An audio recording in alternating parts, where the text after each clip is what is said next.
இன்றே டவுன்லோட் செய்து உங்கள் ஃபேவரட் ஷோக்களை என்ஜாய் பண்ணுங்க. என்ன பாக்குதிய? ரஜினிகாந்த் ஒரு படத்துல சொல்லுவாங்களா, ஆண்டவன் நல்லவங்களை சோதிப்பான் ஆனா கைவிட மாட்டான், கெட்டவங்களுக்கு அள்ளி அள்ளி கொடுப்பான் ஆனா கடைசியில் இப்படிதான் கூண்டுல நிப்பாட்டிடுவான்.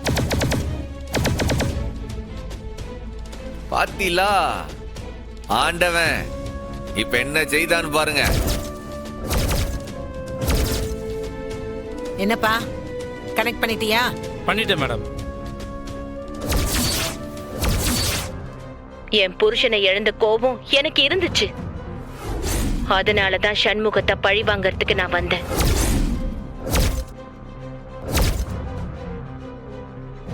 அதனாலதான் நான் சூழ்ச்சி பண்ணி அவன் தங்கச்சியை என் பையனுக்கு கல்யாணம் பண்ணி வைக்க நான் ஏற்பாடு பண்ணி வச்சேன்.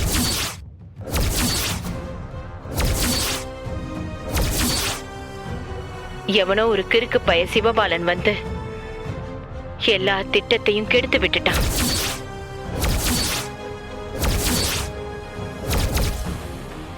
அவனோட ஒரு தங்கச்சி தான் தப்பிச்சிருக்கா. இன்னொரு தங்கச்சி மாட்டிட்டு இருக்கால, அவளை நான் சும்மா விட மாட்டேன்.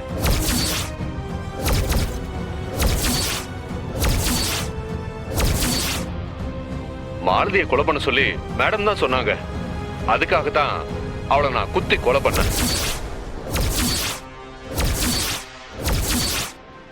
இல்ல சௌந்தரம், நல்ல வேளையில அந்த முருகனை நம்ம விட்டு கொண்டு வந்து வைக்காம விட்டான். அக்கா, இந்த முருகன் அப்பப்ப நம்ம பக்கமும் நிக்காங்கக்கா. முருகா, பெரிய அதிர்ச்சியா இருக்கு. இந்த வீடியோ சாட்சியிலேயே எல்லாமே தெளிவா இருக்கு. முக்கியமா அந்த மாலதியை கொலை பண்ணது அறிவழகன் இல்லங்கிறது தெளிவா தெரியுது.